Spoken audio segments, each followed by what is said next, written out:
Deixa eu só perguntar uma coisa, Ju, esqueci de perguntar isso. Tem normalmente quanto tempo a galera fica por aí? Qual que é normalmente um tempo médio Ah, e tal que vocês vamos fazem? travar entre 1 hora e meia, 1 hora e meia.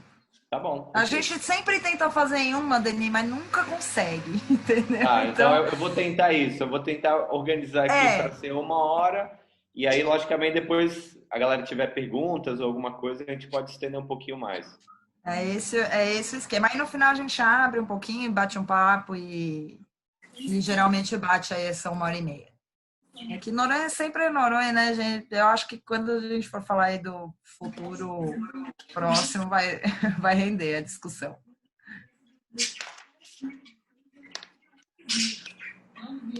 A Paulette. Paulette, olha o que eu estou usando. Deixa eu mostrar, gente. Não é a coisa mais linda desse mundo? Eu tenho camiseta do Mantas do Brasil agora.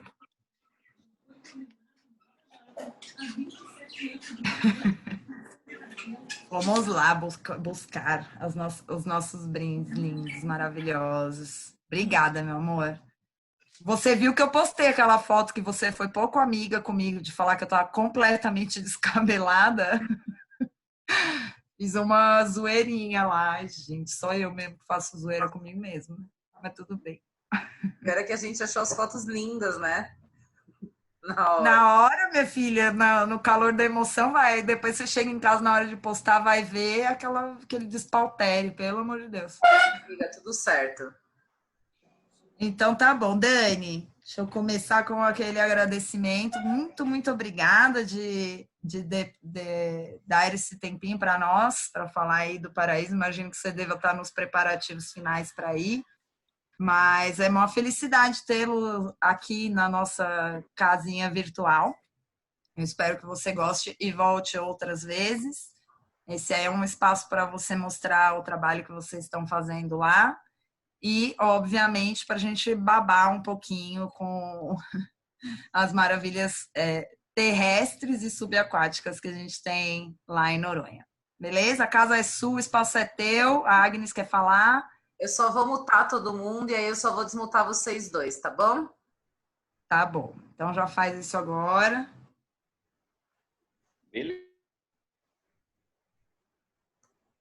Agradeço realmente o convite, agradeço acima de tudo a presença de todos vocês aí. Tem uma galera aí de peso, como o Vicente, né? Então se torna até uma responsabilidade até grande demais, né? Poder estar apresentando um destino que, de uma certa forma, ele diz um pouco para todos os mergulhadores, né? No Brasil, sejam as pessoas que vão como turistas, até mesmo como para os próprios profissionais de mergulho que acabam obrigatoriamente passando em algum momento por Noronha, né? Seja pelas condições do mar, pelo formato da operação, pela quantidade de mergulhos e experiência que se adquire, é impossível pensar mergulho no Brasil sem pelo menos colocar um dedinho em Fernando de Noronha, né? Eu vou botar aqui logo então a apresentação, pode ser? Que aí a gente já Pode começa. ser. Pode ser? Vamos embora. Compartilhar a minha tela aqui.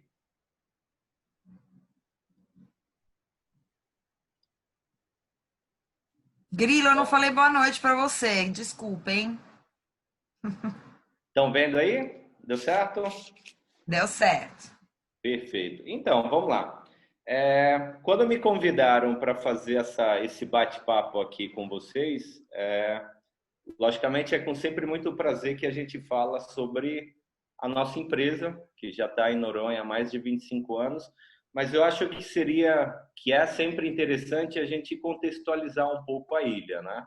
Muita gente hoje pensa em Noronha, sejam pessoas que já visitaram, pessoas que nunca foram, pensam em Noronha como somente a atualidade, né? Que é a questão das pessoas famosas que vão, até mesmo do mergulho, mas a gente acaba esquecendo um pouco de que para chegar aonde hoje a gente vê Noronha, teve logicamente toda uma influência e todo um contexto histórico, né? Noronha é talvez um dos lugares mais importantes historicamente falando do Brasil.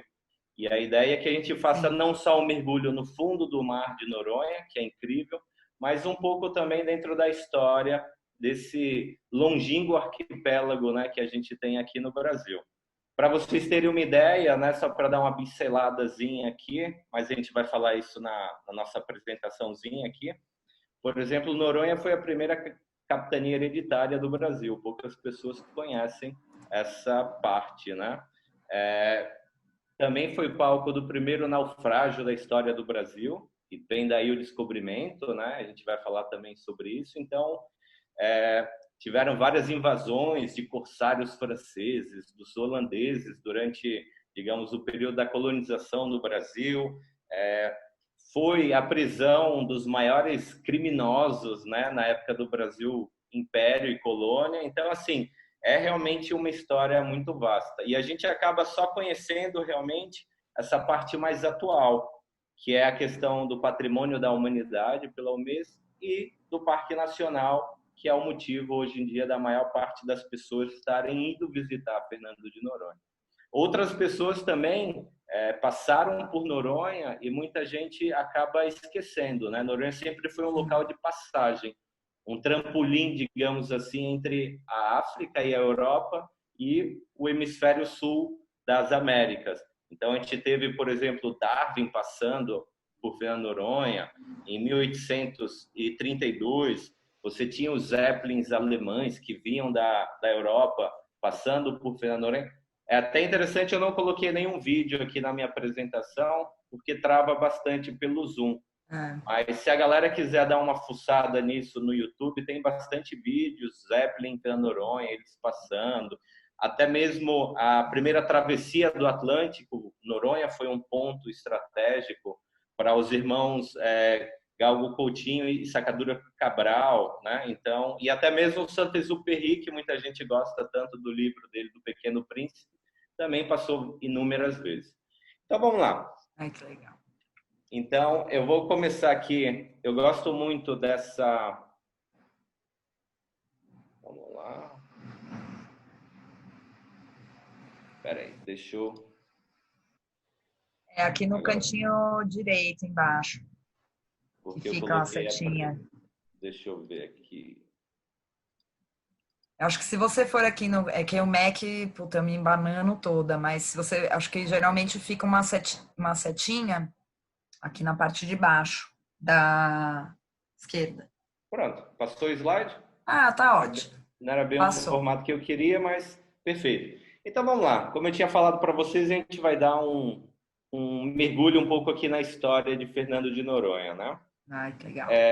Quando a gente fala das ilhas oceânicas brasileiras, as pessoas acabam só associando Noronha, né? Parece que Noronha é a única ilha que o Brasil tem no Atlântico, né? Aí eu gosto de botar esse mapinha aqui para a gente ter uma ideia um pouco mais ampla do que são realmente as ilhas oceânicas brasileiras, né? A gente tem muito perto ali de Fernando de Noronha o Atol das Rocas, que é o único atol que a gente tem no Atlântico Sul, né? Que também é uma reserva, então esquece querer tirar férias por lá. A gente tem ao norte de Noronha a ilha de São Pedro e São Paulo, também vulcânica, que também ficou conhecida na época por aquele trágico acidente do voo da Air France, né? Ele caiu em algum lugar ali perto.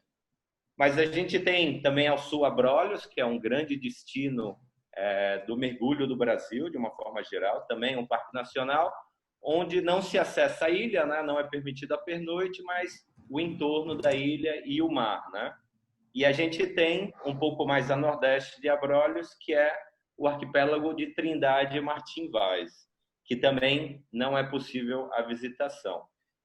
Noronha, ela está numa cordilheira que a gente denomina de cordilheira mesoatlântica. Ela tem em torno de 8 a 12 milhões de anos, né? Então é realmente antigo e bem, bem antigo. O descobrimento dele, como eu falei para vocês, do arquipélago de Fernando de Noronha, vocês podem olhar nesse belíssimo mapa. Ele foi dado em 1503 por uma pessoa muito conhecida na literatura brasileira, que é o Américo Vespúcio, né? Uhum. E foi descoberto exatamente por causa de um naufrágio que aconteceu em um local que a gente acredita ser, né? Nunca foi encontrado essa nau capitânia, a gente acredita ser num ponto muito conhecido de mergulho de Noronha, que é as Pedras Secas, né? E aí vem do Américo Vespucci os primeiros relatos oficiais dessa estranha ilha que eles encontraram no meio do oceano. Ele ficou mais de uma semana em Noronha, aguardando, né, para a chegada de outras embarcações, e aí vem dele os primeiros relatos sobre o pico, sobre a ilha, sobre o comportamento de alguns animais, que até mesmo hoje a gente já não encontra em Noronha, animais endêmicos que desapareceram, né? E aí, por coincidência, depois de sair de Fernando de Noronha, ele seguiu em direção ao sul do Brasil e fundou uma cidade que é talvez tão importante como Noronha para o mergulho, que é Arraial do Cabo, nessa mesma expedição em 1503. Então, assim, para mim, Américo Vespucci foi o maior mergulhador da história do Brasil. Ele descobriu 2 grandes pontos de mergulho e deixou o primeiro naufrágio da história do Brasil para trás. Então, ele é sem dúvida o maior contribuidor, pelo menos de 1500 aí para a história do mergulho do Brasil. Noronha é uma ilha vulcânica, né? Então o que a gente vê nas fotos ou em Noronha é só realmente a pontinha do iceberg, né? Que é o que a gente está vendo aí escrito Pico, Morro do Francês, Pedras Secas. Ela está no cume de uma montanha submersa de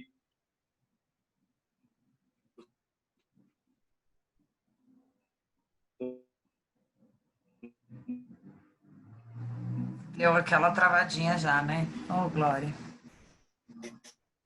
Externa desse vulcão desmoronando. Vocês estão conseguindo? Deu uma travadinha, mas acho que agora voltou. Voltou. Tá. Voltou. Vocês perderam aí alguma coisa? Perdemos. Eu ouvi até a ponta do iceberg. Então pronto, Noronha é basicamente essa pontinha desse iceberg, né? Que é uma formação vulcânica que está à base a 4.000 metros de profundidade. Então, o que a gente vê realmente lá em cima, o pico, as praias, é realmente só essa pontinha que vocês estão vendo aí escrito Pico, Morro do Francês, Pedras Secas, né? Bem, falando um pouco da história agora de Noronha, né, que é realmente tão rica. Como eu falei para vocês, ela foi descoberta em 1503 por Américo Vespucci, e desde então tiveram várias ocupações, tanto dos corsários franceses como dos próprios holandeses. Em 1630, os holandeses deram a Fernando de Noronha um nome chamado Pavônia. Para quem já teve em Noronha, tem algumas empresas, alguns lugares que você vê esse nome.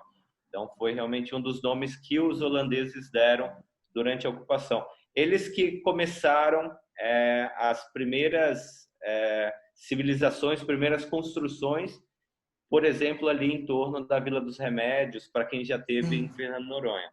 Depois vieram... Sim? Segue um pouco, então, a história de Recife, com uma predominância de holandeses, né? Exatamente. Segue muito a história, tanto de Recife em si, como o norte do Brasil, né? Em seguida, a gente teve algumas ocupações francesas, a ilha teve, em torno de 1730, e eles deram para Noronha um nome que até hoje traz um pouco de orgulho para os noronhenses, né? Ou para os mergulhadores. Eles deram o nome da Ilha Golfinho. Então, a gente já sabe, através desse relato deles, desse nome que deram em 1736, que os golfinhos, principalmente os golfinhos rotadores, já frequentavam Fernando de Noronha há mais de 300 anos atrás.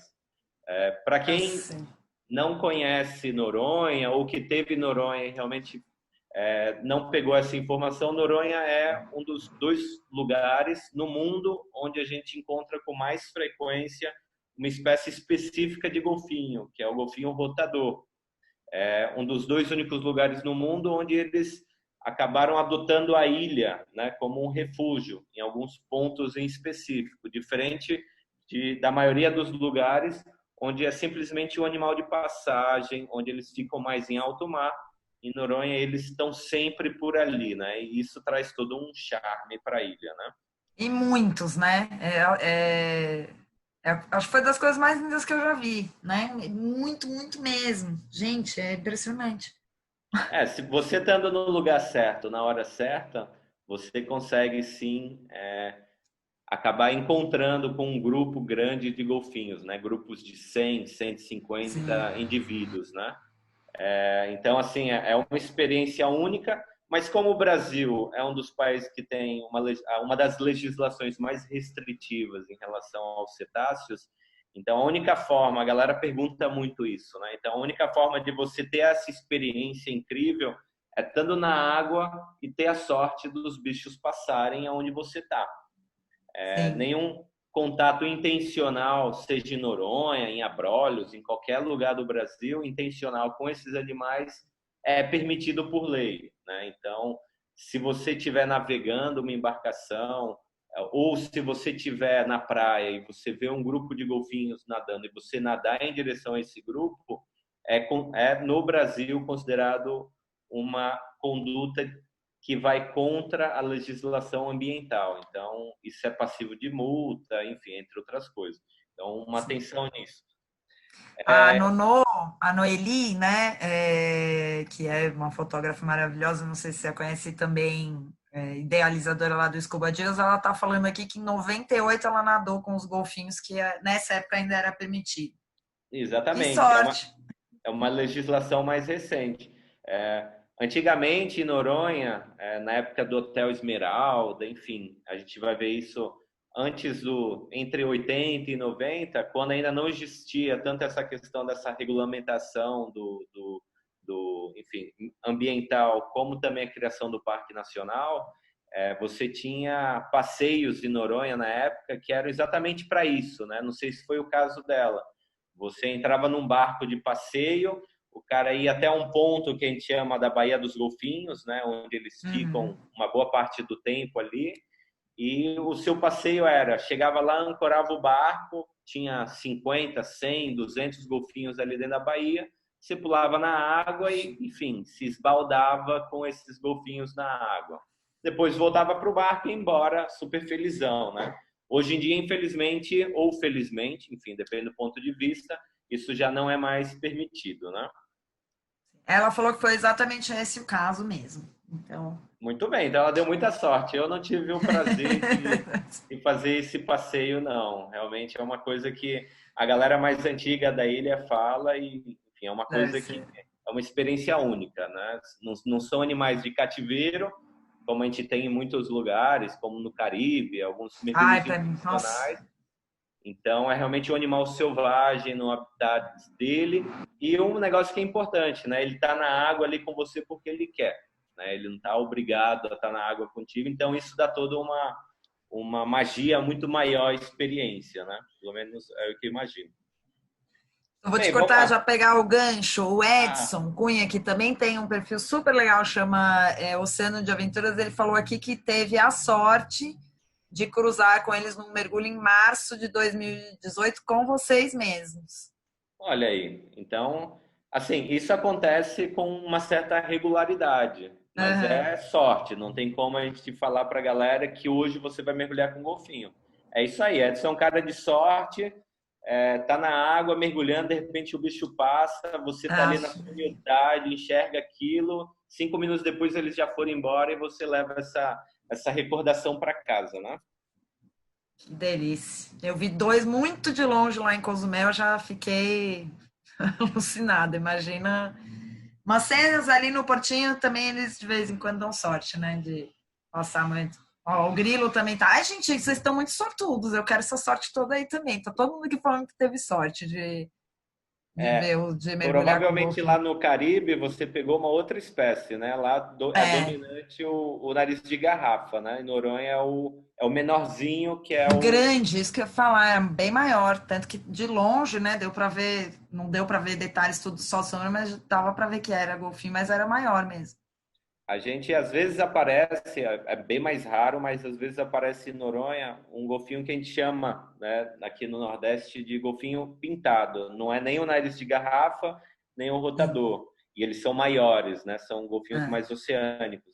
E aí às vezes aparece, esse já é mais difícil. Mas o rotador é carta marcada, ele está sempre pela ilha em algum lugar, tanto a galera vê tanto no passeio de barco, como realmente até da praia mesmo. Às vezes você está na praia, você vê o grupo Não dá passando. para ver. ou do próprio mergulho, né? Se estiver no lugar certo, na hora certa. Bem, vamos lá, dando continuidade aqui, a Ilha Golfinho, né? E aí depois vem toda essa parte mais militar zona de Noronha, que é a criação das primeiras fortificações, né? Noronha já foi a maior concentração arquitetônica fortificada do Brasil. Ela contava no seu auge, né, com mais de 10 fortes ao redor da ilha inteira, do arquipélago.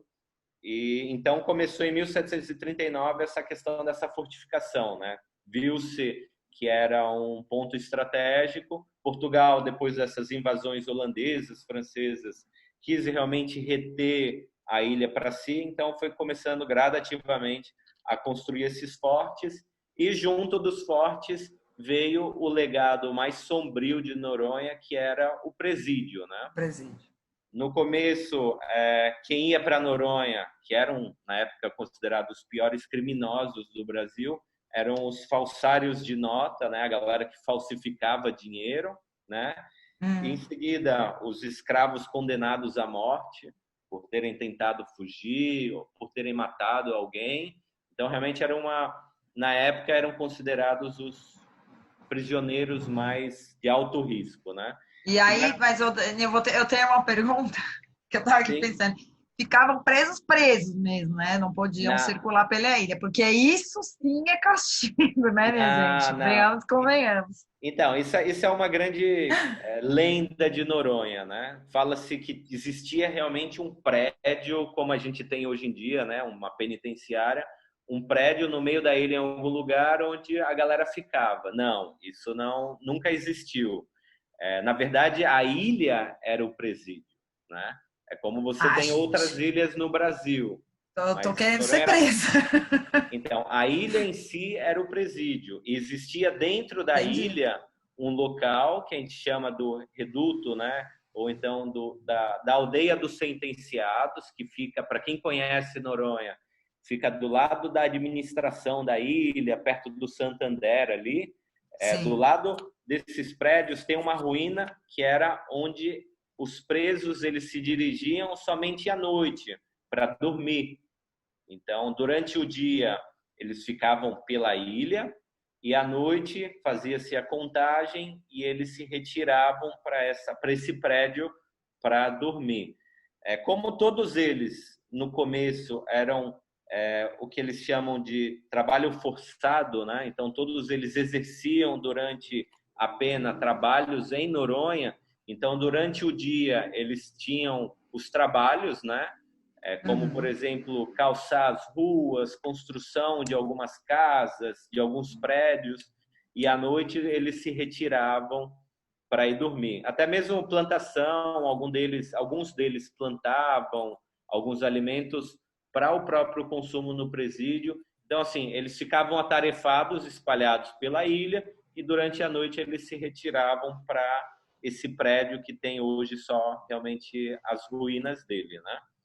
Mas para a galera que já teve em Noronha, por exemplo, e para o pessoal que pretende ir, quando vocês chegam na Vila dos Remédios, que é a parte histórica de Noronha, todo aquele pavimento que foi feito ali, uma boa parte deles foram feitos pelos próprios presos, né? Então eles juntavam essas pedras, colocavam no chão, faziam a queda da água, enfim, faziam todo um trabalho.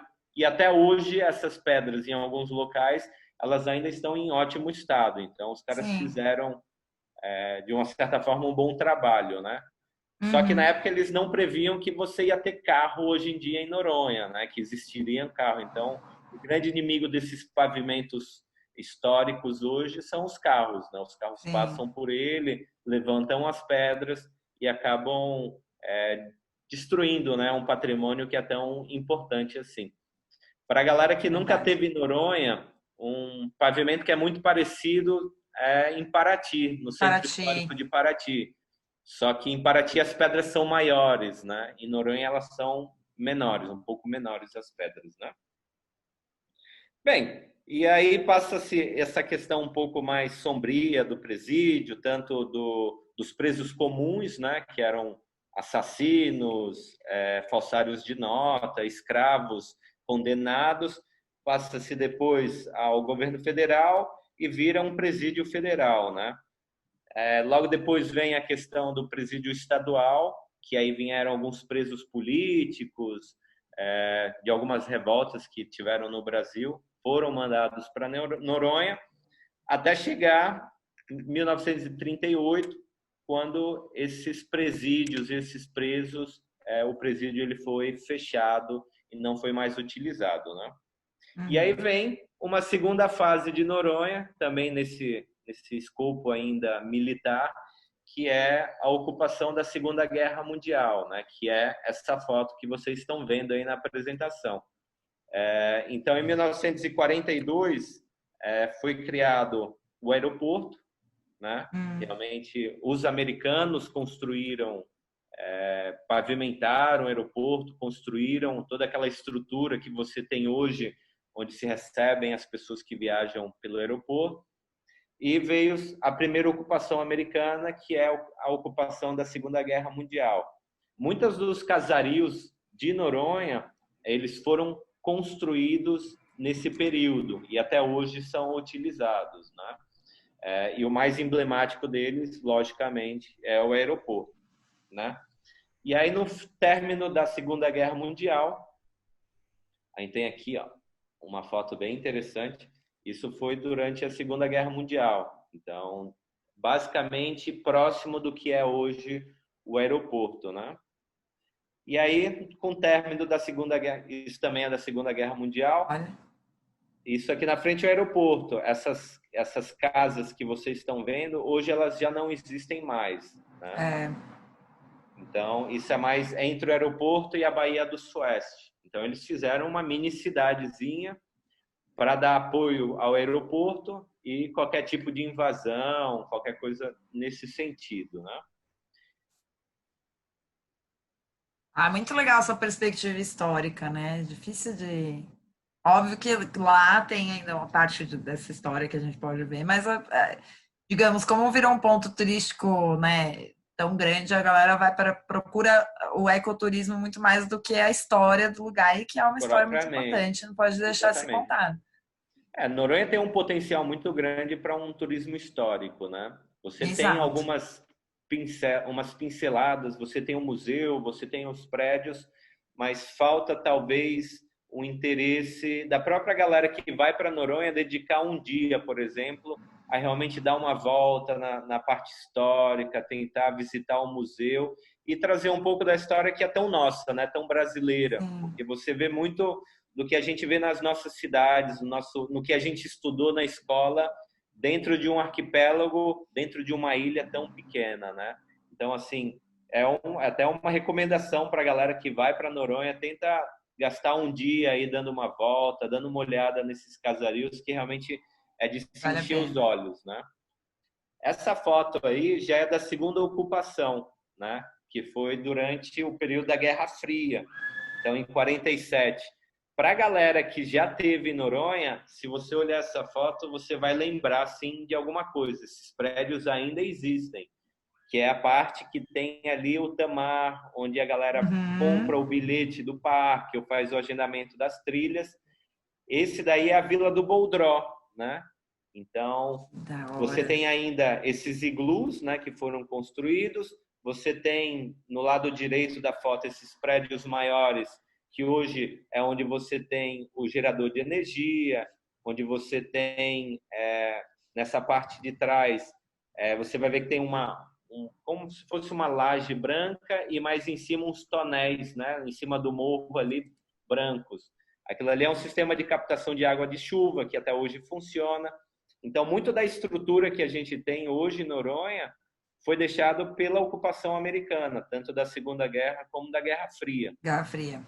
Que legal, Dani, nossa. No meio desses iglus aqui, você tem até hidrantes americanos, como você vê, por exemplo, naqueles filmes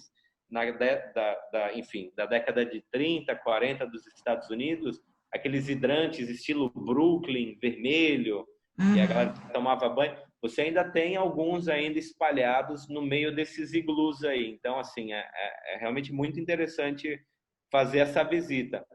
E isso aqui foi construído na época, era uma base de mísseis teleguiados, como eles chamavam, né? A ideia é que eles, através de um sistema de radar, eles pudessem fazer a localização e traçar a trajetória de mísseis balísticos nucleares que pudessem vir, por exemplo, da Rússia para os Estados Unidos.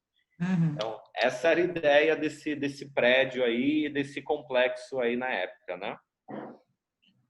Logo depois, em 1988, volta a Pernambuco, né? Sai da jurisdição federal, a ilha, volta-se a Pernambuco e cria-se o parque. E nesse mesmo período, essa estrutura que vocês estão vendo, que era essa base de mísseis teleguiados, se tornou o primeiro hotel de Fernando de Noronha.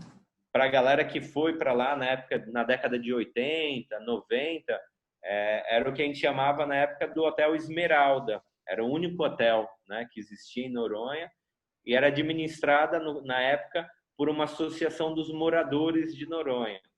Então a galera se hospedava tanto nesses iglus, esses prédios maiores eram refeitórios, sala de festas, e muita gente se hospedou, né, nessa época nesse hotel que foi para a ilha tão emblemático, né, que simbolizou a abertura da ilha para o turismo mesmo, propriamente. Exatamente. A Nonô já falou aqui que dormiu nos iglus. Então, pronto. Nadou com os golfinhos e dormiu nos iglus. Então, é também contemporâneo, né? Esse passeio que ela falou da Baía dos Golfinhos era na época do Hotel Esmeralda.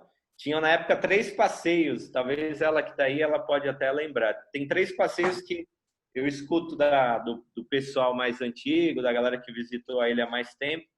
3 passeios que até hoje eu babo pensando na possibilidade de um dia poder fazer. Um deles é esse do golfinho, que a gente já falou. O segundo era subir no pico, né? Nesse rochedo que tem aí no fundo da foto, que tem 300 metros de altura. Então, na época, tinha um farol lá em cima, na época dos militares, e aí você tinha uma escadaria que subia até lá em cima, né? Fincada na pedra. Então, tinha um dia na semana que era liberado a galera subir por essa escadaria até chegar lá em cima, ver o farol, ver o visual e descer, logicamente, antes do pôr do sol, né? Então, esse é o segundo passeio. Hoje, a escadaria ela está completamente destruída por causa da maresia, né? Também muitos anos. Então, não é mais possível fazer, digamos, essa subida para lá. E o terceiro era um jantar que eles organizavam, o hotel organizava, no Forte da Vila dos Remédios, normalmente no último dia de estadia da galera, né? Já que era só um voo por semana. Então, normalmente na última noite se organizava um jantar no Forte da Vila dos Remédios, que é um lugar incrível, um visual incrível. Sim, é maravilhoso. Como se fosse um bota fora do pessoal, né? Então, são 3 passeios que, infelizmente, hoje não acontecem mais, mas para a galera que conseguiu fazer na época, enfim, é uma inveja branca, né? Bem, tirando um pouco, saindo um pouco desse contexto histórico, né? Como eu falei para vocês, em 88 passa a ser um destino turístico, abre-se para o turismo, abrem-se os primeiros hotéis e pousadas, no caso. Em 2001 é tombado como patrimônio da Unesco, né? E aí a gente entra agora em Noronha para sonhar, né? Porque afinal a ideia é que a gente faça um mergulho na história, mas também um mergulho hoje, no mergulho realmente no mar e nos passeios que a gente tem em Fernando de Noronha. Essa talvez seja a vista mais emblemática e ela foi tirada de um local também emblemático, que é o fortinho ali do Boldró, que é uma das fortificações que ficaram aí dos portugueses. É uma vista incrível e normalmente você tem o pôr do sol. Então, o pôr do sol ele se não atrás dos Dois Irmãos, ali do lado direito. Então, assim, é um ponto bem turístico. A galera vai normalmente pelo menos uma vez durante a estadia para ver o pôr do sol. E eu gosto de começar sempre com essa ideia, essa foto aqui para vocês, né? Eu costumava dizer que qualquer lugar que você vai ali para ver o pôr do sol já é um tapa na cara da sociedade, né? E o Bodró, principalmente, acho que eu vi uma lua nascendo lá que eu nunca vi igual, cara, na minha vida. Muito grande, vermelha, parecia uma bola de fogo. Muito estranho. Noronha é muito encantador, né? Então, e aí aqui a gente fez um apanhado de algumas fotos, né? Hoje, esse daqui é um carro bem emblemático de Noronha, né? Esse primeiro do lado esquerdo, que são os carros de Ilhatu, né? Lá em Noronha, a galera faz esse tour da ilha em carros 4x4, onde vai um pessoal dentro, uma galera atrás, fazer essa volta inteira de Noronha, né? Essa foto do meio de cima é o paredão, né, que a gente tem na Baía do Sancho, que é muito bonito. E na de baixo, do lado esquerdo, é o mirante que a gente tem ali do Sancho para a Baía dos Porcos, que também é um forte, né? Ele foi feito em cima de um forte também. Embaixo, no meio, você tem a vista da segunda menor BR do Brasil, né? Que é a BR que corta Fernando de Noronha, e o final dela, o terminal dela, é essa belíssima baía, que é a Baía do Sueste, onde você tem o Parque Nacional e é um ótimo lugar, por exemplo, para fazer snorkeling. Então, é uma belíssima foto de se terminar uma BR, né? É a BR-363. E do lado Cai no direito... sonho ali, né? Jesus do Não, céu. com certeza. Se você ainda despirambar aí com o carro, você cai na água. Então, tá tranquilo. E do lado direito, aqui inferior, também dentro do Parque Nacional, é a Praia do Leão, que é a praia provavelmente menos visitada. Então, é bem provável que você vá para lá num dia de manhã e só tenha você nessa belíssima praia com esse visual aí incrível, né? Tem umas fotos lindas lá. E Você então, tem a falar aqui, cara, eu tô com a Juliana, que entrou aqui, a gente se conheceu lá e muito bacana, porque criamos uma amizade aqui só nas memórias boas dos dias que eu passei, primeiros, né? 21 dias que eu passei lá. Com certeza.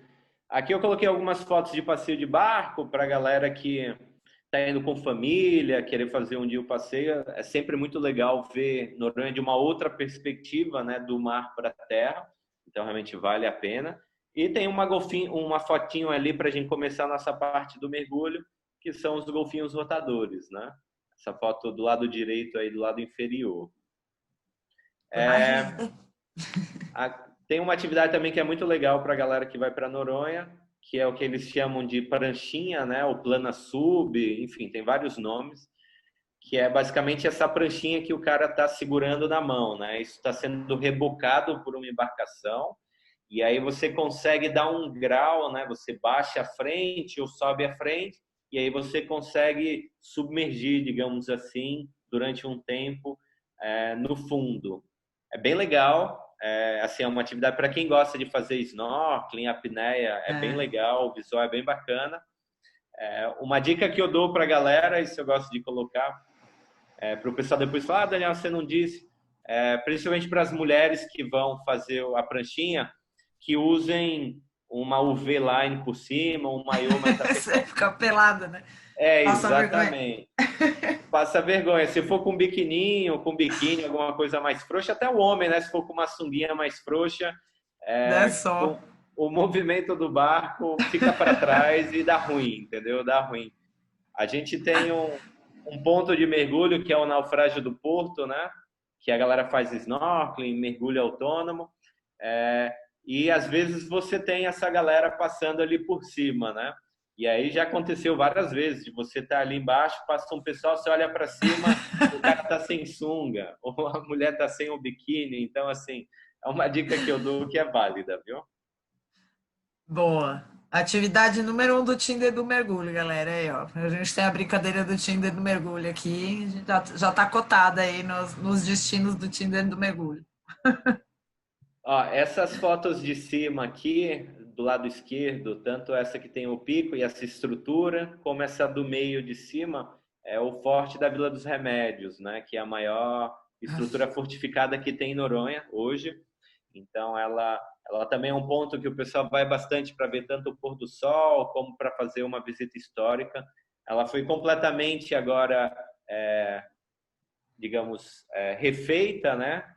O ano passado. Então, assim, tá bem legal, bem completo. Fizeram não toda a sabia, não. muralha, tanto esse pórtico de entrada como a parte interna. Então, é um lugar que vale, sim, passar uma tarde lá, pegar um pôr do sol. E para os namorados, com esse pôr do sol aí, com esse visual, dar uns beijinhos também tá dentro aí da programação. Olha o Tinder, galera, do mergulho. Então, Noronha, você falou do Noronha é o Tinder. destino do Tinder do mergulho. Do lado direito aí tem o visual dos Dois Irmãos, que é a plataforma, né, da Praia do Sancho, onde você consegue ver a Baía dos Porcos e os Dois Irmãos. E alguns anos atrás foi feita uma plataforma que é toda acessível, né? Então até mesmo cadeirantes, pessoas com locomoção reduzida, elas podem estar indo e vendo esse visual que é sensacional de tirar o fôlego, né? Então, É de tirar o fôlego, é estonteante, realmente. Acho que, na boa, foi das coisas mais bonitas que eu já vi, realmente, assim, de visual. e aqui embaixo a gente tem, para entrar na parte do mergulho, o Porto de Santo Antônio, né? Que é o único porto, é um cais público que a gente tem em Fernando de Noronha. Todas as embarcações de todos os tipos de passeio saem daí, então não tem como você falar que foi para o porto errado ou para o pier errado, só tem esse. Então todas as embarcações saem daqui, então é um enrocamento de pedra, bem alto, né, diga-se de passagem. E aí o pessoal olha e fala, poxa, quando está lá em Noronha, olha para essa estrutura, fala, poxa, mas é tão alta essa estrutura, não consegue entender muito bem. Noronha, por ser uma ilha oceânica, ela está muito sujeita às intempéries e às condições do mar de uma forma geral, né? Basicamente um pedregulho no meio do nada, né? No meio do mar, no meio do oceano. Então, durante alguns períodos do ano, a gente tem o que a gente chama de swell, que são ondulações oceânicas.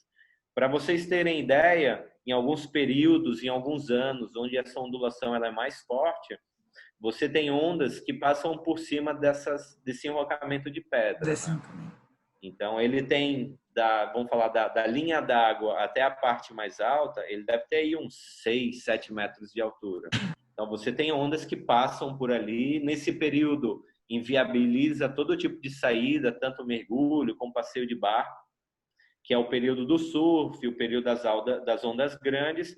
Então, assim, para a galera, dependendo do que a galera quiser fazer em Noronha, tem que meio que escolher um pouco melhor o período, né? Porque, por exemplo, se você quer ir para Noronha com seus filhos pequenos para curtir uma praia e vai num período, por exemplo, como esse de ressaca, provavelmente não vai ser tão agradável como deveria ser a viagem.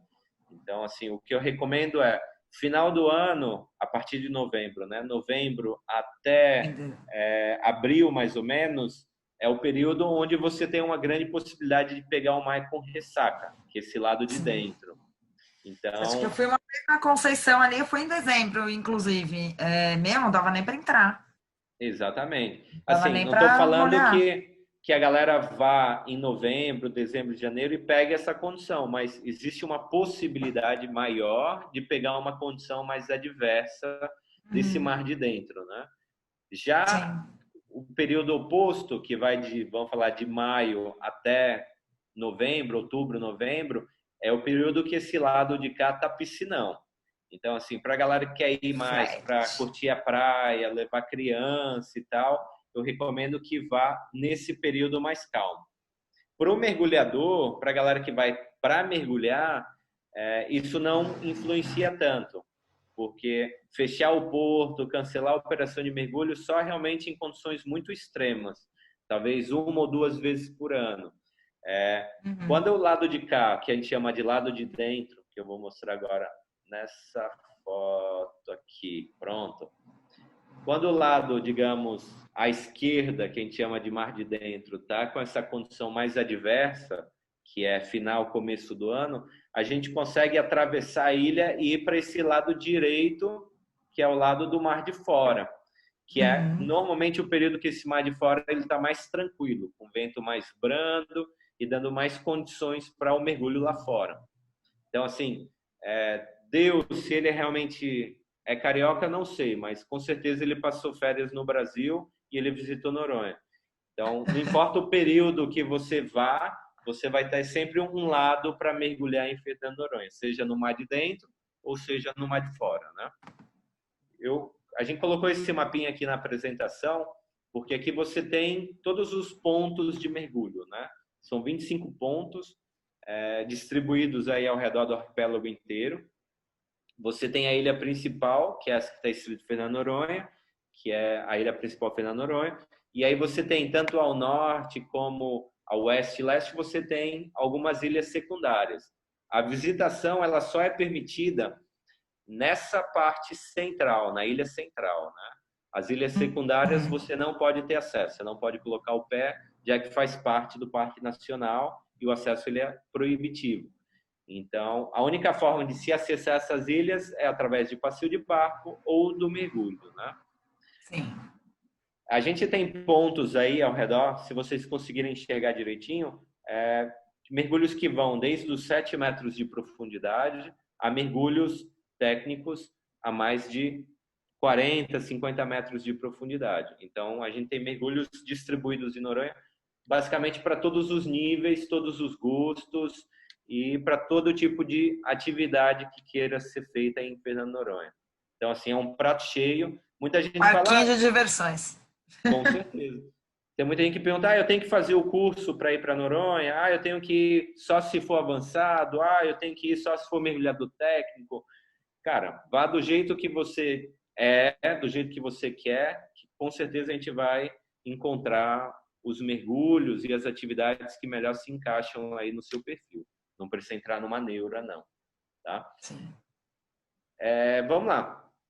No caso da Atlantis, né, na parte do mergulho, a gente começou as nossas operações em 94, né, em Fernando de Noronha. Hoje a gente trabalha com basicamente todos os serviços que existem disponíveis no mercado. Desde batismo, que a gente chama que é aquela primeira experiência, do pessoal que nunca mergulhou antes, que quer ter uma primeira experiência com o mar, com equipamento de mergulho, passando pelos credenciados, a galera que já tem curso. A gente dá curso também em Fernando de Noronha, também pela parte de mergulho técnico, e a gente tem sempre disponível fotógrafos e cinegrafistas em nossas embarcações. A gente também oferece também alguns cursos de fotografia num lugar maravilhoso para fotografar, então juntar útil ao agradável. A pessoa vai fazer o batismo em Noronha, acontece o quê? Né? Já a Ju pode falar aí também. Aí já acontece essa reviravolta na vida e larga tudo para mergulhar. Então, com certeza. Uma coisa que o pessoal tem que ter bastante em mente é que o grande problema de fazer batismo em Noronha é que você já começa bem criterioso, entendeu? Então, assim, a partir daí você fica um pouco mais chato para algumas coisas, né? Sei bem. Então, pronto, vamos lá. Eu separei aqui 5 pontos de mergulho para a gente só dar um mergulhinho aqui rapidinho, que são provavelmente os 5 mergulhos mais icônicos de Noronha. O primeiro deles que a gente já falou, né, na apresentação lá no começo, que é as Pedras Secas, que foi o palco do primeiro naufrágio da história do Brasil em 1503 e é um dos melhores pontos que a gente tem no Brasil, né? Essa foto aqui, ela é bem interessante das Pedras Secas. Eu acho que a Ju nunca nem viu essa foto. Você já viu essa foto? Não. Pronto. Isso é a Pedras Secas vistas de cima. De cima, caramba. E isso daqui, você pode ver que o mar está um espelho, né? Isso não é uma condição, digamos, normal. É uma condição bem específica de alguns meses no ano. Como é, por exemplo, abril e maio. Até março, abril, maio, que é o período que a gente tem pouquíssimo vento na ilha, que é aquele mormaço. E aí, como a Pedras Secas, da mesma forma que todos os pontos no mar de fora, estão muito sujeitos a essa questão da correnteza e dos ventos, nesse período o mar fica belezinha, assim, fica deitado. E aí, essa foto foi tirada de um drone, provavelmente a única foto que a gente tem realmente das Pedras Secas vistas de cima. E aí você pode ver que é uma formação calcária numa ilha vulcânica. Então já começa aí essa individualidade, né, desse ponto. Você mergulha nesse ponto mais de 40 minutos, 50 minutos, e você não vê uma pedra vulcânica sequer.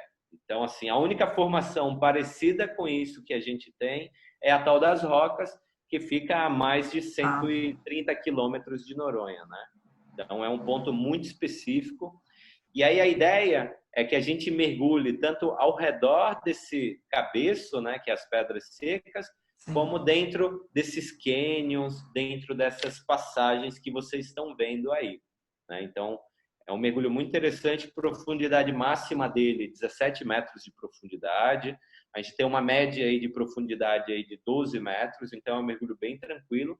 O que restringe realmente ele não é nem a questão da profundidade, mas é a condição de estar exposto ao mar de fora e você ter condições mais adversas para o mergulho, né? Correnteza, né? Correnteza, ondulação. Essa foto aqui é nas pedras secas e aí eu botei ela para vocês verem como que é a formação, né? Como é uma formação calcária, então, e você tem toda essa vida que acabou se fixando nessa formação calcária. Você tem esponjas que parecem um monte de massinha, né, colorida, mas são esponjas, coral mole, coral duro. Então, assim, é um retalho de cores e esponjas incríveis, assim. Para a galera que gosta de fotografia, de vida, de fotografar coisas pequenas, é um prato, enfim, um prato cheio, né? Você tem lagostas, você tem toda uma vida que está tanto associado a essas esponjas, ao calcário, como os animais de passagem que passam ali ao largo dessa estrutura, né? Como tubarões, animais pelágicos grandes, os golfinhos também frequentam o local. Então, assim, é uma caixinha de surpresas. E durante alguns períodos do ano a gente tem esse acontecimento na ilha inteira, né? E Pedras Secas não é diferente, que são as sardinhas, né? Então, quando Dani, que rola? Eu sou louca para ver. Meu Jesus. A sardinha ela está mais associada em Noronha, mais com o período do que a gente chama de água fria, né? A média da água em Noronha é em torno de 27 graus. Mais frio, você pega aí 26, mais quente chega até 29 e 30, né? Então é uma ondulação, é uma variação muito pequena de temperatura. É o lugar onde a gente tem a menor variação de temperatura de água no hemisfério sul, né? No Atlântico. Então, assim, você vai estar sempre num momento bem confortável. A sardinha ela aparece normalmente no período onde a água está um pouco mais fria. Então, de 26 a 27 graus, que aí o período de julho, agosto, setembro, esse período que a gente está basicamente passando agora, né?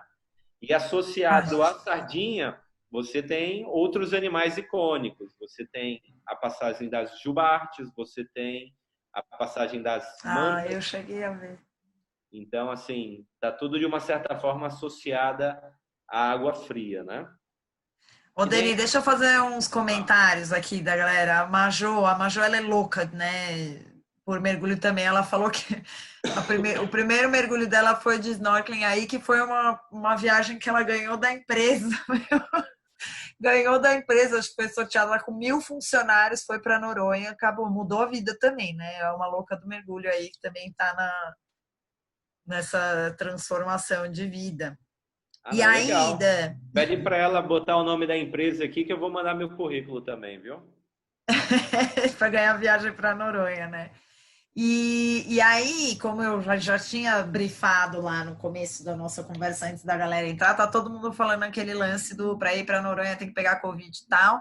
Só para ficar marcado aqui para a gente falar um pouco disso no final, porque tá todo mundo querendo saber. Tá, não, beleza. Vamos terminar só a apresentação, falta pouquinha coisa. Isso. E aí a gente entra nas perguntas e aí a gente entra nesses detalhes mais atuais, né? Tá bom. Então vamos lá. Próximo ponto, Buraco das Cabras, mais canal da Ilha do Meio, né? Para a galera que já fez. Também é um mergulho bem icônico, bem tranquilo também. Um mergulho de drift, né? Principalmente na segunda metade dele. Ele, diferente das Pedras Secas, é um mergulho que ele é feito em pedra vulcânica mesmo. Você tem esse coral, essas esponjas associadas, mas a pedra vulcânica, né? E esse mergulho é muito interessante porque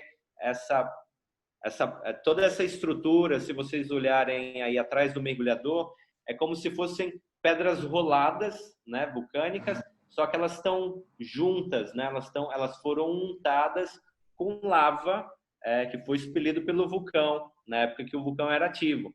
Então, você tem essas pedras que foram juntadas por esse lava e, com o passar dos anos, você tem essas estruturas que foram criadas pela correnteza, pelo vento, e aí você tem essas passagens onde você tem sempre muita vida associada, né? Tanto essa vida recifal como a vida macro que você encontra nesses tetos aí, nesse piso, que é bem interessante. Também no mar de fora, profundidade máxima aí no começo desse perfil aí em torno dos 18, 19 metros. Profundidade média desse mergulho aí é na casa dos 12, 10 metros de profundidade. E aí a correnteza do mar de fora vai te trazendo para dentro e te traz para esse local que é extremamente icônico. Acho que todo mundo que já mergulhou em Noronha viu isso daí. É a âncora da Ilha do Meio. Ela foi deixada no meio do canal e hoje é um ponto de passagem dos mergulhadores, né? Principalmente para foto, enfim, é uma referência visual de fundo que a galera usa. Essas âncoras, tanto essa como outras que estão distribuídas aí nessa área, elas foram colocadas na época dos americanos da Segunda Guerra Mundial para fundear algumas embarcações que faziam a retirada de fosfato da Ilha do Meio, né? Que o fosfato ele está associado ao guano, né? Ao cocô do passarinho. E aí esses barcos encostavam aí, eram embarcados o fosfato e depois era levado para serem, digamos, industrializados nos Estados Unidos. Então foram deixadas essas âncoras, né? Aqui também É um é um parquinho pouco... de diversões, né? Essa correnteza aí. Eu falo que é tipo sei lá, um parquinho de diversões mesmo, né? Aquela a sensação de voar sem perigo, não sei te descrever. Essa sensação mesmo de voar, eu acho que eu tive a primeira vez nesse mergulho. Não, com certeza, é incrível. E tem dias que você tem uma corrente mais branda, tem outros dias em que ela está mais intensa, então depende muito tanto da questão da lua, como também da questão do vento, do período que você vai. Então, assim, é uma caixinha de surpresa. Você pode fazer esse mergulho hoje e fazer ele amanhã de novo, vai ser Que é completamente totalmente diferente. diferente. Aquela famosa foto, né, dos mergulhadores se segurando aí na correnteza. Na âncora, exatamente. Vamos lá, próximo mergulho aí é 30 réis. 30 réis é uma das ilhas, né, que compõem o arquipélago e é o nome desse ponto de mergulho, né? Ele é emblemático porque ele está localizado entre duas ilhas. De um lado você tem a 30 réis e do outro lado você tem a Ilha dos Ovos. E aí no meio dessas duas ilhas você tem um cânion, que é incrível. Esse cânion aí, o fundo dele está na casa dos 21 metros. E a ideia é você passar no meio desse cânion e fazer meio que um perfil em 8.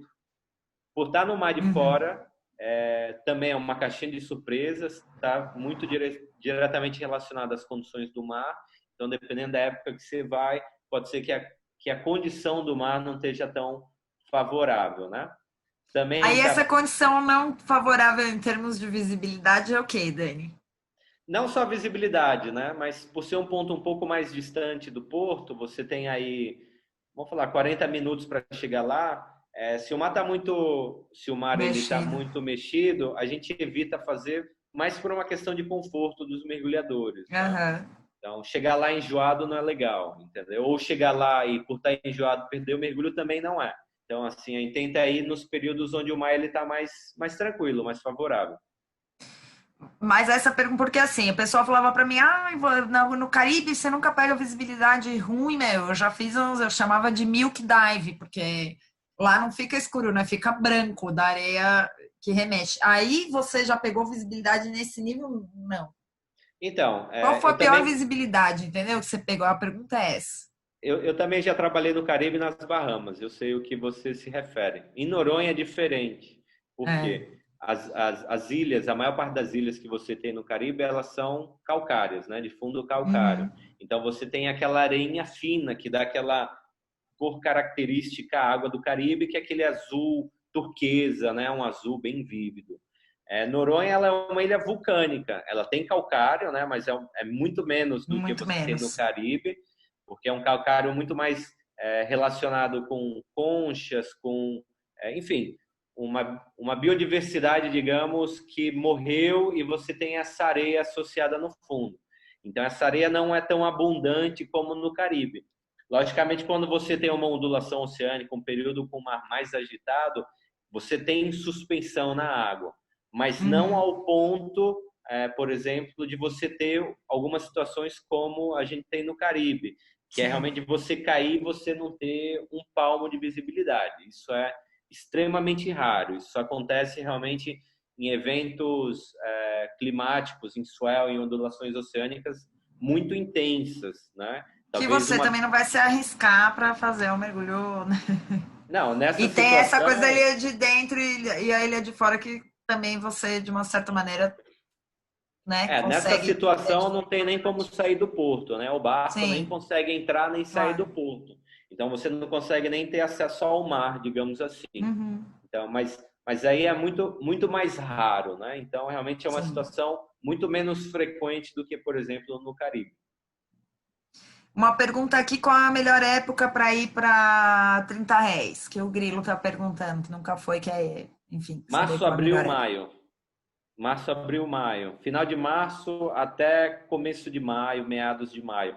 Tanto para fazer 30 réis, como fazer Pedras Secas, Cabeço Submarino, Ilha do Frade, você tem Uias, todos esses pontos mais expostos ali do lado, digamos, oeste de Noronha.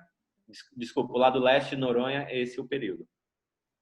Ó, Agnes, Flávio e Juliana, vamos comemorar o aniversário de vocês lá, e o meu também. Pronto, me chame que eu tomo uma cerveja com vocês também lá em Noronha. Bora, nós vamos mergulhar com você acha que não? Perfeito. Então pronto, próximo ponto, agora diferente dos outros, o Mar de Dentro, é a icônica Caverna da Sapata. A maior caverna que a gente tem em Noronha. Ela fica na extremidade sul, digamos assim, mais sudoeste de Noronha. E o fundo dela de areia está aproximadamente 17 metros, 18 metros de profundidade. E a parte mais alta dela, desse triângulo aí, a parte mais alta dela está na casa dos 8, 9 metros de profundidade. É um mergulho muito legal, muito fácil de ser feito, com condições bem legais, sem correnteza, pouca ondulação na maior parte do ano. E você tem toda uma vida associada à questão da caverna, né? Como é, por exemplo, as raias manteigas que ficam ali filtrando o fundo, descansando no fundo dessa caverna, né? Então, assim, é uma foto emblemática da galera quando vai para lá, que é essa contraluz aí no fundo, esse azul bem oceânico, né? Esse azul bem marinho. Então, assim, é um mergulho a ser feito com certeza. E agora vamos entrar para mim, um dos melhores mergulhos técnicos do Brasil, que é a corveta Ipiranga, mais conhecida como corveta V17. Foi um presente da Marinha do Brasil, do comandante Rocha, louvado Rocha. Não é um arrecife artificial, é um naufrágio mesmo que aconteceu em Noronha. Ela foi a pique em 83, né?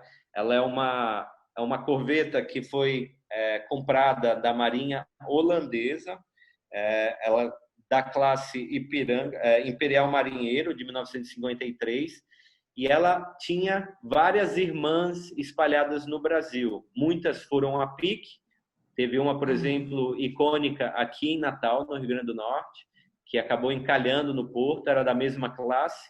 E hoje você tem duas, para a galera que puder visitar essas cidades, encontrar. Uma, ela está em Belém, ela não está mais em atividade, ela fica ali perto do Mercado Ver o Peso, é um museu naval, ela fica ancorada. E a outra, que é a única que está ainda ativa no Brasil, que é a V18, ela fica no Rio de Janeiro. Então, assim, para a galera que puder um dia fazer uma visita, a irmã dela é a V17, que está aí no fundo. V17, ai que legal! Que está a 63 metros de profundidade. Aqui nessa foto, você tem o canhão de proa, né? Aqui na frente.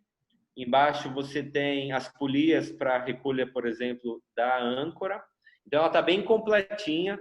Ninguém morreu. Às vezes a pessoa fala, poxa, mas mergulhar num lugar que alguém morreu? Não, ninguém morreu. Eles tiveram muito tempo, eles tiveram muitas horas para desembarcar, digamos, tantas pessoas como os segredos de guerra da grande marinha brasileira, né? As metralhadoras eles tiraram, enfim, algumas coisas eles tiraram, a maior parte ficou, não teve muito o que fazer. E hoje é um museu aberto da história, tanto do mergulho do Brasil como da história dos navios da Marinha Brasileira. Essa aqui é uma passagem que a gente faz, é o comando, né? O comando. Então, de um lado você tem tanto telefone como rádio, você tem as manetes ali e tal. Então, ela está bem, bem inteira ainda. Essa aqui é a vista por fora. Como ela está digamos, num fundo de areia, né? Com rodolitos e tal, mas basicamente um deserto, um desertão, a 63 metros de profundidade. O naufrágio ele virou um oásis, né, um ponto de passagem de muita vida, né? Então você tem tanto a vida que está incrustada no naufrágio, que é esse coral, né, associado ao metal, enfim, essa estrutura, como os animais estão ali de passagem, como o xarel, como raias chitas, é um lugar que dificilmente você vai mergulhar e não vai ver pelo menos uma ou duas raias chitas dando rasante ali por cima. Você tem garopas que moram nesse naufrágio, enfim, é um mergulhaço. E ele está na posição perfeita. Essa é a proa dele, né, a frente dele. Então, parece que alguém colocou ele lá no fundo, né? Ele está colocadinho, né? Perfeitamente nivelado, né? Então, assim, o comandante Rocha, até mesmo no erro dele, ele conseguiu fazer perfeito, né? A gente fica agradecido. E ele está, o fundo a 63 e a parte, digamos, do convés principal, essa estrutura principal ali, ele está na casa dos 50, 52 metros de profundidade, né? Essa daqui é uma das hélices, né? Então, é um dos lugares que a gente passa para tirar uma foto, dar uma olhada. É a parte mais funda, normalmente, que a galera faz no perfil. E lembrando que, como ele está a 60 metros de profundidade, é um mergulho descompressivo. Então, você precisa já vir com alguns cursos, com alguns treinamentos específicos para estar fazendo esse mergulho, que já não utiliza somente ar comprimido como os outros, né? Esse daqui a gente já utiliza misturas gasosas e é necessário fazer paradas descompressivas. Dani, o que precisa? Vamos falar no detalhe aí para a galera? Tem aqui. Já tem? Ai, desculpa. Aqui. Então, pronto, ela está a 62, 63 metros a parte mais funda. A gente cobra dos mergulhadores que querem fazer uma primeira experiência pelo menos 50 mergulhos logados, né?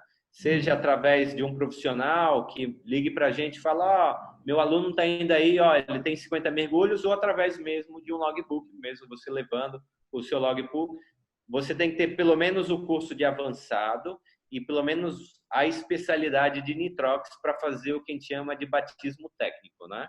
Que é um perfil de 18 minutos de fundo, utilizando uma mistura de trimix, para você ficar mais tranquilo, com menos narcose, e fazendo paradas descompressivas utilizando EAN 50, né?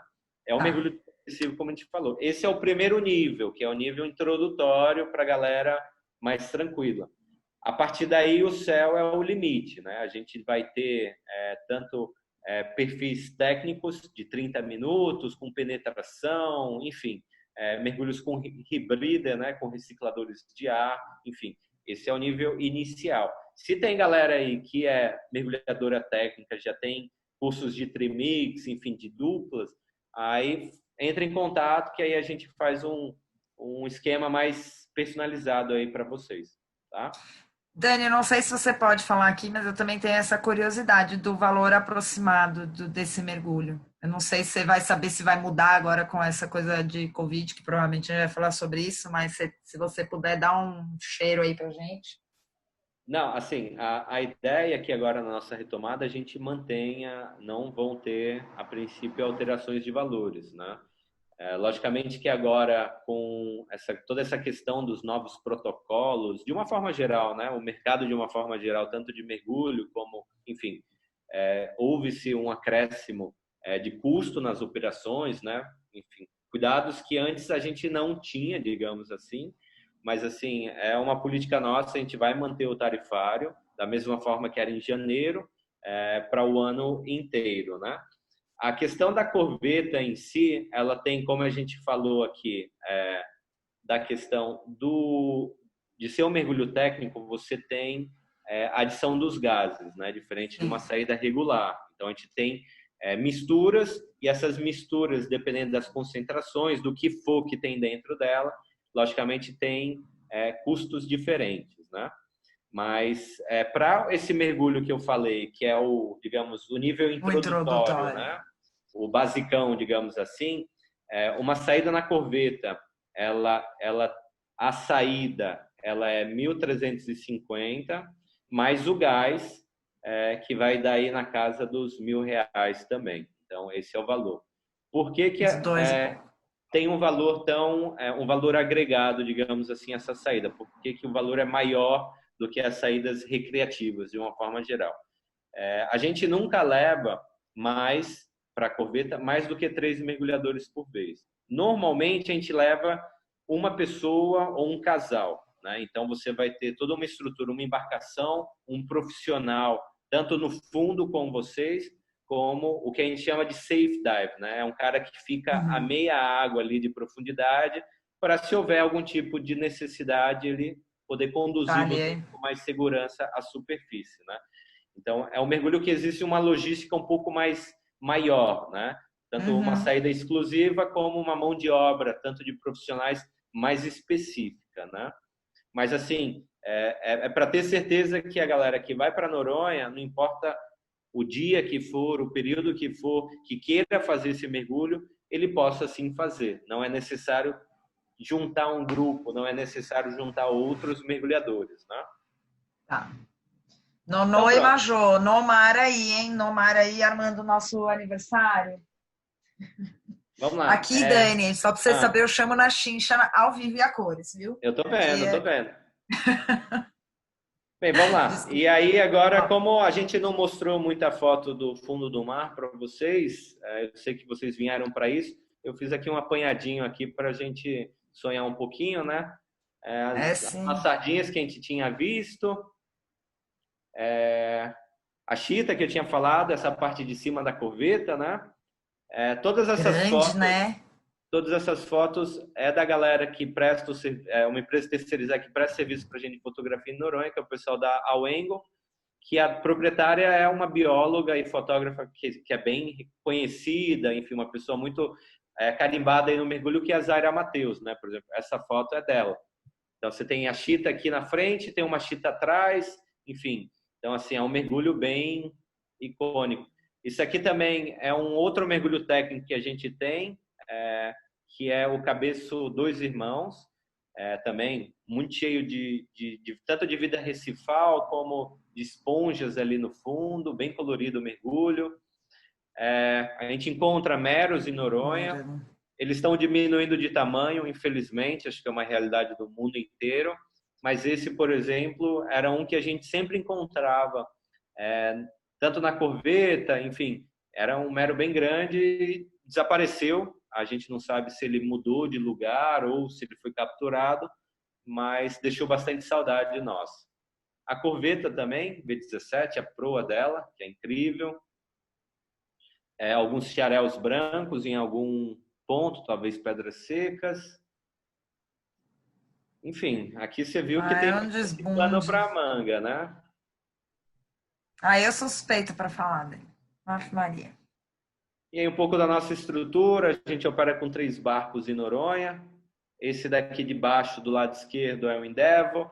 O de cima é o Discovery, esse mais longe. E a gente tem mais um terceiro, a gente sempre tem 3 barcos dentro dessa rotatividade. Saindo um pouco de Noronha, a gente também opera mais 2 destinos no Brasil. Ô Dani, antes da gente entrar nos outros destinos, só dá uma brifada em você aí, né? O que você faz lá, quando você chegou, que a gente tá aí, todo mundo te conhece, mas deve ter gente que não te conhece, só para você falar de você um pouquinho. Bem, vocês têm mais 2 horas aí, porque realmente Não, não Bombril, fala da. Bombril faz um pouco de tudo, mas basicamente, de uma forma mais rápida, né? Eu sou filho do Patrick, que é o fundador da Atlantis, então já há alguns anos estou em Fernando de Noronha, trabalhando com ele, né, nessa parte do mergulho. Então, digamos que eu sou a cara nova, digamos assim, de uma operação de 25 anos, né? Então, Legal. eu faço um pouco de tudo, desde transfer, a galera que já foi para Noronha, provavelmente, algum dia eu acordei vocês de manhã, às 7 horas da manhã, falou, vocês estão atrasados, tanto atendimento de loja, quando a galera chega para tirar as dúvidas, fechar os mergulhos, como também sou instrutor de mergulho, então também estou na água nos dias bons, né, nos melhores dias, que são os dias de mergulho. Então, assim, um pouco de tudo, né? A gente tem que se virar nos 30, né? Não tem muito para onde Mil correr. e uma utilidade. Já nasceu na água, então, aí, né? Filhinho de peixe, peixe também é, né? Não é isso Com que fala. certeza. Beleza, Vamos lá. Obrigada, Mani. A Desculpa gente te tem... atrapalhar. Não, tranquilo. A gente tem em Paraty, saindo de Paraty, né? Fazendo a expedição pela Ilha Grande, em parceria com uma escola de mergulho bem tradicional em Paraty, que é o pessoal da Adrenalina. A gente opera junto com eles o Enterprise, né, que é um liveaboard, sai de Paraty e faz o contorno ali da Ilha Grande, normalmente expedições de final de semana.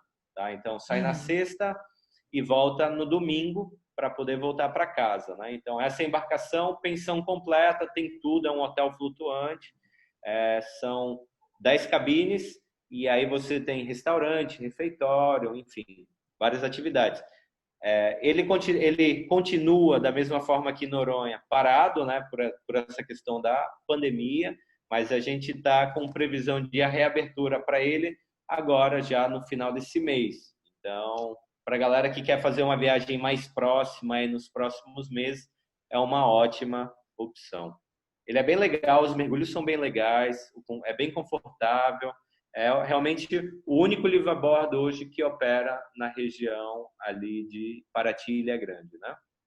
É demais. Eu fui fazer um mergulho lá com eles, não foi o. Mas aí a gente vê paradinho ali, né? Já fica assim, ai, que Não, delícia, e é um já visual desejando, né? incrível, né? A região é incrível. Eu fico feliz, eu fico até brincando com o Paulinho, que é o dono da Adrenalina, que Deus ele é muito bom, né? Porque de um lado você tem essa vista incrível, enfim, é um lugar fantástico, né? Essa Mata Lindíssimo. Atlântica.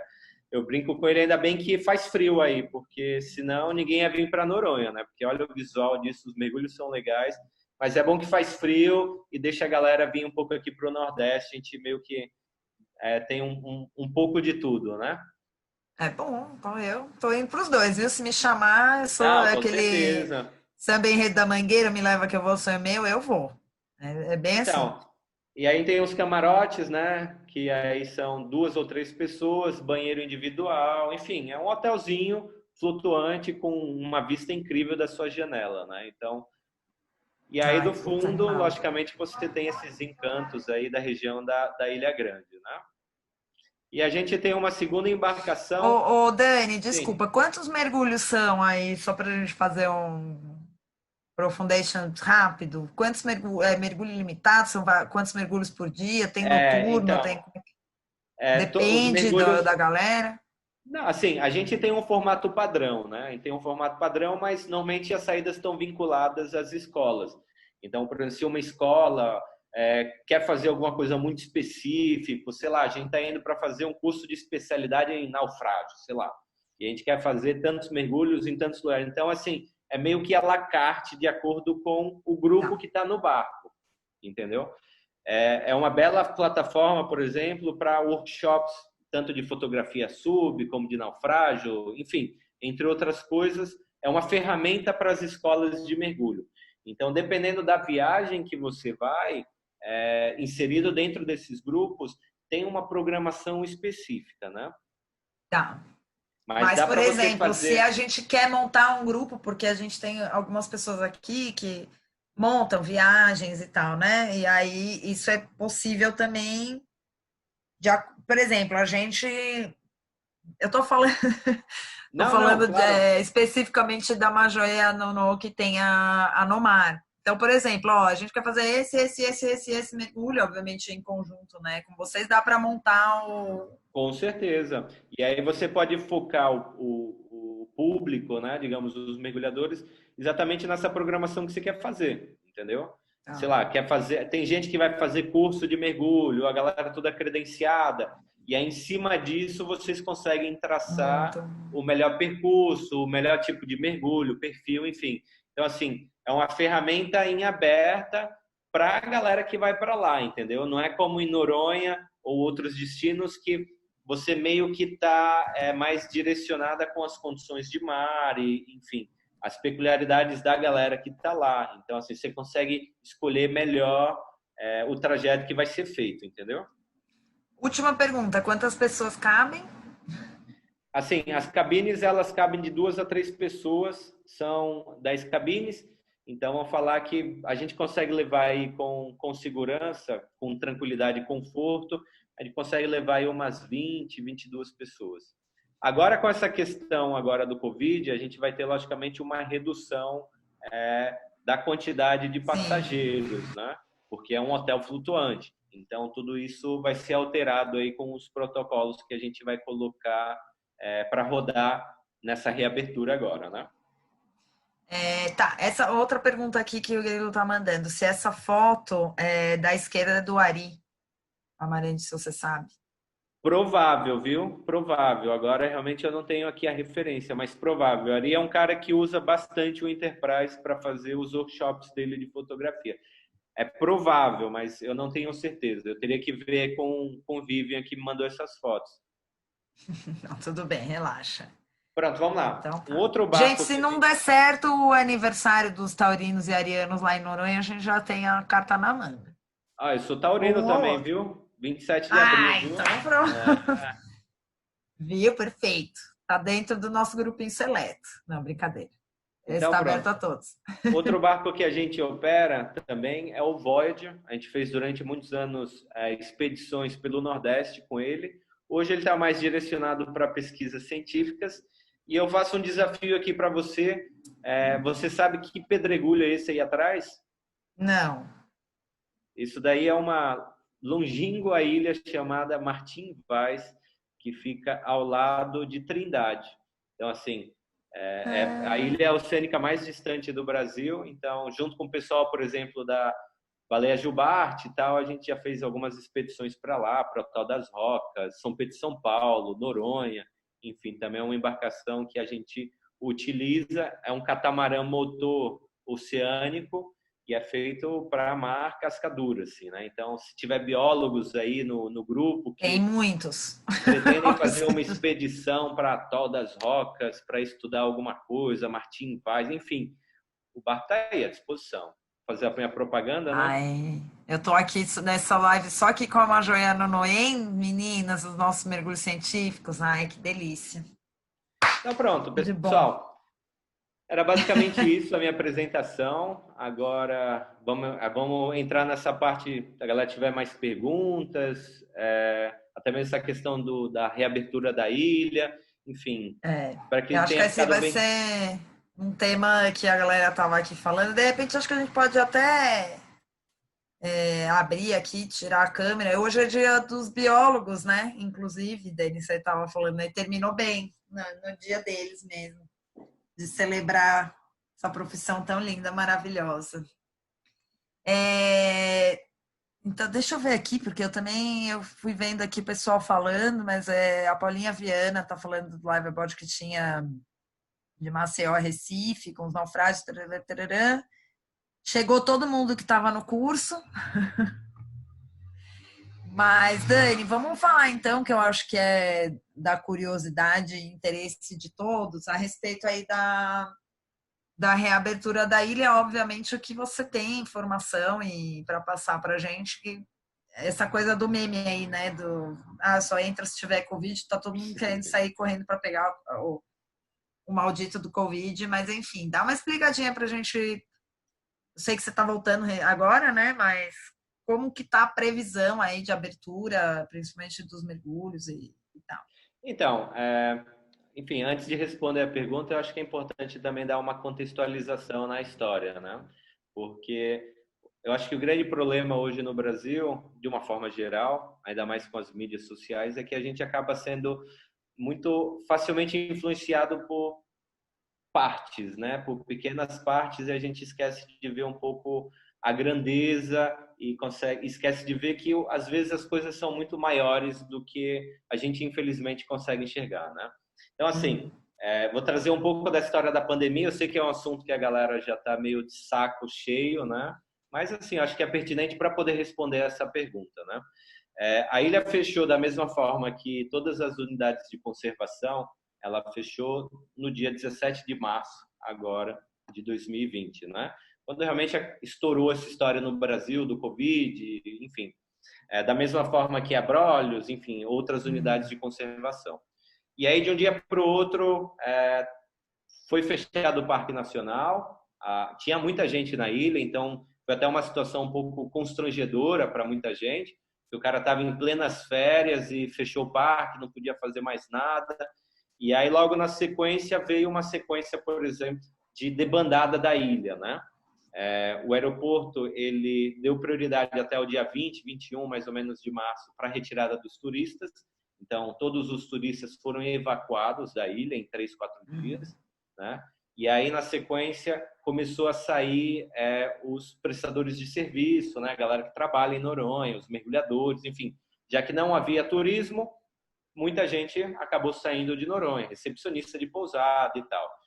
E aí, a partir daí, começou esse longo período até a gente chegar mais ou menos a uns 2 meses atrás, onde já não tinha mais histórico de Covid em Noronha, né? Foi feita uma quarentena muito rígida, ninguém entrava, ninguém saía de Noronha.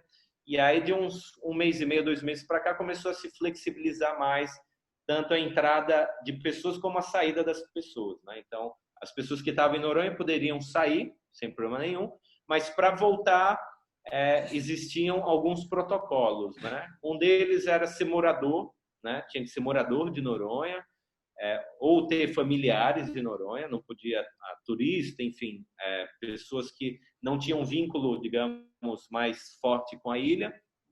E aí essas pessoas começaram a retornar, poucas pessoas por vez. E aí o protocolo era bem firme na época, né? Fazia-se um exame 2, 3 dias antes e fazia um exame depois de chegar em Noronha com 48 horas, né? Todos eles aquele do Cotonete, que é, digamos, o mais confiável, né? Tá. E aí nos primeiros voos que foram feitos, só para ilustrar um pouco a grandeza da história, né? Nos primeiros voos que foram feitos, eram pouquíssimas pessoas, eram 30, 35 pessoas por voo, né? Em um avião que comportava 70, então uma capacidade de 50%. Tiveram voos que chegaram em Noronha, que desses 35 pessoas que já tinham feito o primeiro teste antes de sair de Recife, 3, 4 dias antes, tinham voos que 12, 13 pessoas confirmavam Covid no segundo teste já em Noronha. Já lá. Então, assim... Tem até, acho que circulou um vídeo, né? Inclusive assim, porque agora a notícia da reabertura junto com esse vídeo, que era um vídeo, moradores super...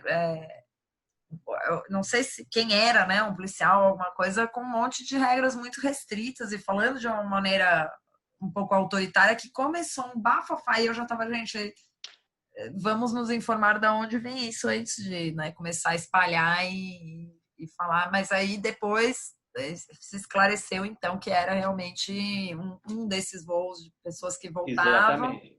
E tinham a regra do isolamento, e não cumpriram. E aí acabou que o negócio voltou, né, Exatamente. se espalhar. Então, para ilustrar o negócio, então, por exemplo, chegou voos que você tinha 12, 13 pessoas que testaram positivo já na ilha, né? Então, assim, percebeu-se que era delicado, né? E tratando-se de uma ilha oceânica, é diferente de você estar em Recife, Natal, no Rio, em São Paulo, onde você tem uma UTI ali do lado, um hospital. Sim. Você está numa ilha onde você tem, logicamente, todas as restrições de uma ilha, né? Então, você teria que chamar um avião para fazer a retirada dessa pessoa, enfim, entre outras coisas. E aí percebeu-se que realmente o negócio estava bem complicado. E aí, de lá para cá, começou-se a liberar para a vinda de funcionários, de pessoas da construção civil, né, que obras retomaram, enfim, já foi se dando uma flexibilidade maior. Só que, logicamente, os protocolos de entrada se mantiveram, que era os 2 testes, né, tanto para sair como para chegar, e a quarentena quando chegar em Noronha. Só que aí uma coisa que foi acontecendo no passado, dessas últimas semanas, dos últimos meses, é que muita gente chegava e furava a quarentena. O cara chegava, não tinha saído ainda do exame do segundo teste, mas já tinha ido fazer um churrasco na casa do vizinho, já estava tomando uma cerveja com fulaninho e tal, enfim. E aí criou-se a multa, né? Como tem, por exemplo, em outras cidades do Brasil, se sair fora da quarentena ou sem máscara, tem que pagar a multa. E aí foi exatamente dentro desse contexto de um mês e pouco atrás, que esse delegado da Polícia Civil recebeu, digamos assim, brifou essa galera que tinha chegado, né? Logicamente foi tirado um pouco do contexto, mas a mensagem foi bem clara. A mensagem é aquela que ele passou. Se vocês saírem do confinamento ou se vocês estiverem em contato com terceiros, vocês vão provavelmente pagar uma multa e vão ter que ir para a delegacia. Basicamente isso. Então, foi tirado do contexto, mas ele falou realmente, o delegado, ele falou realmente aquilo. Bem, não cabe a mim julgar, eu acho que a mensagem é boa, mas talvez foi colocada de uma forma errada, mas, enfim, ele já se desculpou publicamente e a gente já está agora em um outro momento. A partir do dia 1º de setembro começou toda essa polêmica aí a ilha abriu para a galera que já teve o Covid, né? Basicamente, a galera acaba também interpretando de uma forma equivocada. A ideia é que se tem um primeiro passo, né? Tudo se começa, uma longa caminhada se começa em um primeiro passo. E a gente encara Noronha e a história do Covid como sendo a mesma situação. É um primeiro passo para quê? Imagina uma ilha que está fechada desde março, sem Covid. Você, por exemplo, tem as pousadas, você tem as empresas de mergulho, você tem, enfim, um aeroporto, tem um monte de coisa que não lidou ainda com turistas e com essas neuras da cidade grande, digamos assim. Então, esse primeiro passo é exatamente para ver se esses protocolos das pousadas, enfim, das lojas, do mergulho, se esses protocolos, eles funcionam. Se está tudo ok, se vai ter que ser feito algum ajuste. E aí foi escolhido pelo governo as pessoas que já tiveram Covid para poder ir primeiro. Tá? Se está certo ou não, aí já é outra história, mas a gente encara como sendo o primeiro passo de uma caminhada. O segundo passo, que vai ser dado provavelmente agora, final de setembro, começo de outubro, o segundo passo é abrir para as pessoas que tanto que tiveram como ainda não tiveram Covid, turistas de uma forma geral. Logicamente com restrições, né? A questão do teste, provavelmente antes de ir, uma questão de poucos voos por semana, talvez 1, 2 voos por semana. Então, assim, vai ser passo a passo. E a ideia é que volte ao normal, né? Se isso existir, se voltar a mesma quantidade de voos, sem essa questão da quarentena, somente a partir de dezembro desse ano. Então, ainda tem uma longa caminhada. Eu acho que de uma certa maneira seguiu o cronograma, porque esse cronograma eles já soltaram, acho que faz uns 2 meses, né? Com alguns ajustes aqui. Tava assim mesmo, setembro, 20%, não era um negócio gradativo? Basicamente isso. A única coisa que fizeram foram adicionar esse primeiro passo, que é a galera com Covid antes, entendeu? Que é para testar, a gente encara pelo menos assim, que é para testar os protocolos, ver se está tudo ok, e aí sim começar realmente a fase 1, digamos assim, né? Já existiram alguns casos de reincidência, né? Que era o que a gente estava falando aqui, mas eu acho que eles são menores realmente do que dos novos contágios. Então, enfim, né? Vai saber lá também quais foram as bases científicas que eles. Tudo no Covid é muito novo e a gente não tem nenhum fundamento para discutir, né? Então fica todo mundo que nem o de outra volta ali, né? Perdido, que nem cego em bala de tiroteio, seguindo mesmo. Um receio que a gente tem muito grande, não só, enfim, as pessoas que moram em Noronha, mas o próprio governo, o Ministério até mesmo o Ministério da Saúde, é que fala-se tanto nessa questão de imunidade de rebanho, né, coletivo, e a partir de certo percentual, como a gente vê em algumas cidades, alguns centros. Imagina Noronha, um lugar que está, digamos, uma terra virgem. ainda para o Covid. Tiveram pouquíssimos casos, tiveram em torno de 90 casos, numa ilha de pessoas que já entraram, saíram, numa população fixa de 3 mil, mais uma população flutuante aí de mais 3, 4 mil. Imagina uma terra virgem e você tem um primeiro caso. O Covid, ele, da mesma forma que em março, abril no Brasil, ele vai se espalhar de uma forma muito rápida. Então, Sim, assim... com certeza. Tem que então, tomar muito cuidado. Exatamente. É como uma aldeia indígena no meio do Amazonas. Então, assim, qualquer primeiro contato, ele vai ser muito mais rápido e muito mais nocivo para aquela comunidade que está ali dentro do que dentro de uma cidade que já está há 6 meses já com esse negócio rolando, entendeu? Então, assim, tudo é muito delicado, a gente sabe muito pouco. E o mais importante, eu acho, é que, primeiro, a gente não tire... isso serve para tudo, né? Conclusões precipitadas em cima de pedaços de informação que a gente recebe. E segundo, que isso não tire o brilho do destino, que ele é incrível, Noronha, tanto em terra como no mar. E se tudo der certo, até o final do ano, tudo vai estar normal.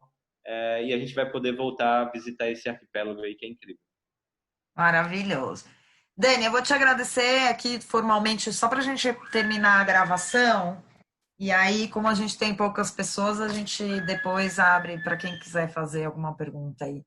Então, obrigada por esse tempo, esse espaço, foi maravilhoso. Obviamente, a grande maioria das pessoas que estão aqui são mergulhadoras, então foi muito legal você trazer a parte histórica, realmente, que eu acho que é conhecida para uns e desconhecida para outros. Foi um super extra que eu adorei, eu imagino que o pessoal que tenha adorado também. E obrigada pelo seu tempo. Você pode ter certeza que a gente vai visitá-los lá ou vamos fazer alguma coisa aqui em Paraty, o que for possível. E obrigadão pelo seu tempo. Bem, agradeço. A gente acabou se estendendo um pouquinho mais, mas se o pessoal está aí é porque eu acho que foi pelo menos em parte construtivo, né? Agradeço a paciência, o convite e eu vou estar esperando vocês lá em Noronha. Vamos que vamos. Então vamos.